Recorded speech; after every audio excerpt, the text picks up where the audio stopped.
आज youth talks में कोई ऐसा लाइफ लेसन जो हमें स्टूडेंट लाइफ, प्रोफेशनल लाइफ, बल्कि सारी ज़िंदगी काम आए। इंपॉर्टेंट क्वेश्चन है। कहानी सुनाता हूँ, कहानियों से तो हमें बड़ा प्यार है ना। आप में से सबसे कामयाब बंदा वो जो अच्छी कहानी सुना सकता है। कहानी सुनाना सीखें, become a good story teller. मैं कहानी आपको सुनाता हूँ। इंजीनियरिंग फर्म है, एक फैक्ट्री है। फैक्ट्री में एक वर्कर जा रहा है। उस वर्कर ने देखा कुछ तेल के कतरे गिरे हुए हैं। बड़ा आसान था, टाकी शाकी लाता, कतरे पे मारता, तेल साफ करता, आगे बढ़ जाता। लेकिन उसने कहा नहीं, मैं देखता हूँ ये तेल कहाँ से गिर रहा है। उसने ऊपर देखा तो एक बोल्ट हल्का हुआ था, वहाँ से तेल गिर रहा था। उसने देखा, बड़ा आसान था, रेंच लाता, उस बोल्ट को कसता, केस क्लोज्ड। लेकिन उसने मजीद गहरा जाने का सोचा। उसने कहा सारे बोल्ट एक ही दिन में लगे थे, ये एक खास बोल्ट क्यों लीक हुआ, बाकी क्यों नहीं लीक हुए।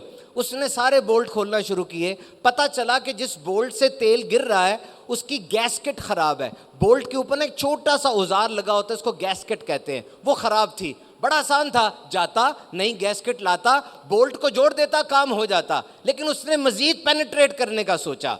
उसने कहा जब सारे बोल्ट एक ही दिन पे लगे, एक ही हाथ से लगे, इसकी गैस्केट क्यों खराब हुई। उसने जाके जब रिसर्च की तो पता चला कि ये एक गैस्केट किसी और बंदे से खरीदी गई थी, बाकी किसी और बंदे से खरीदी गई थी। वो बंदा जिसने ये वाली बेची थी उसने 2 नंबर माल दिया हुआ था।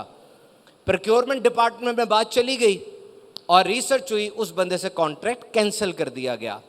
What is this? This is the lesson for the youth.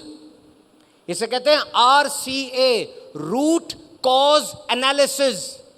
अगर आप ऊपर ऊपर से देख के चीज को ठीक कर देंगे तो आपने अलामात को ठीक किया, वजह को नहीं पकड़ा। रात को पेशाब ज्यादा आना शुरू हो गया है, टांगों में सोजन आ रही है अम्मा जी के, बाबा जी को रात को एकदम भूख लगने लग गई है, पहले तो नहीं लगती थी। ये निशानियां हैं। रूट कॉज एनालिसिस ये करना सीखो। और यहां मुझे नबी पाक की एक हदीस याद आ गई। फरमाया नबी पाक ने, अल्लाह loves that any one of you performs a task and he does it with perfection। अल्लाह इस बात को पसंद करता है कि तुम में से कोई काम करे और बड़ी ही उम्दगी और नफासत के साथ करे। Do it with perfection। अच्छे तरीके से काम को करो, कभी भी जाया नहीं होगे, याद रखना। और ये ना, इसको कहते हैं psychotic attention to the detail. छोटी छोटी डिटेल्स पे जो सोचता है।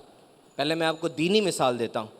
जब नबी पाक ने फरमाया कि आज दीन ख़त्म हो गया, दीन मुकम्मल हो गया, आज दीन मुकम्मल हो गया, ख़त्म नहीं, मुकम्मल हो गया, तो ये बात तो खुशी की है। एक काम मुकम्मल हो गया ना, और कामिल व अकमल दीन मुकम्मल हो गया, आज दीन मुकम्मल हो गया, खुशी की बात है। लेकिन हज़रत अबू बकर सिद्दीक वो रो रहे हैं। क्यों? उन्होंने डिटेल्ड एनालिसिस किया कि नबी पाक सल्लल्लाहु अलैहि वसल्लम का जो सबसे बड़ा मिशन था दीन हम तक पहुंचाना, अगर वो मुकम्मल हो गया तो फिर हो सकता है डिटेल। हज़रत उमर बिन अब्दुल अजीज एक बीमार की आदत कर रहे हैं, अचानक वो बीमार फौत हो गया। आपने आगे बढ़ के सबसे पहले वो चिराग बुझाया कि अब इस चिराग के तेल में विरासत शामिल हो गई है। डिटेल, डिटेल पे जाओ, डिटेल पे। क्या वजह है? कभी भी बेरोजगार नहीं रहोगे, आगे से आगे बढ़ोगे। हम डिटेल पे जाते ही नहीं है। ये दुनियादारों को देखो। टाइगर वुड्स का नाम सुना आपने किसी ने? He is one of the best in golf. 6 pads उसको दिए गए गोल्फ के ना, मारने वाले। 6 का वजन एक था, एक जैसे थे। उसने कहा सबसे अच्छा कौन सा है? उसने थोड़े से हिटिंग की और कहा कि चौथा नंबर सबसे अच्छा है। उन्होंने कहा सबका वेट एक ही है, सबका मॉडल एक है, सब कुछ एक है। कहा नहीं, चौथा नंबर का अच्छा है। उन्होंने फिर एनालिसिस किया तो वो चौथे नंबर वाले के पीछे ना इतनी सी ग्लू लगी रह गई थी जिसका वजन सिर्फ 2 ग्राम था। इतना परफेक्ट था वो, इतना एक्सपर्ट था कि उसको पता चल गया ये। अपनी फील्ड में एक्सपर्ट बनना, तरस जाए तुम्हें लिखने के लिए कोई, यार ये बंदा चाहिए, इसके बगैर काम नहीं हो सकता। This is an advice for you.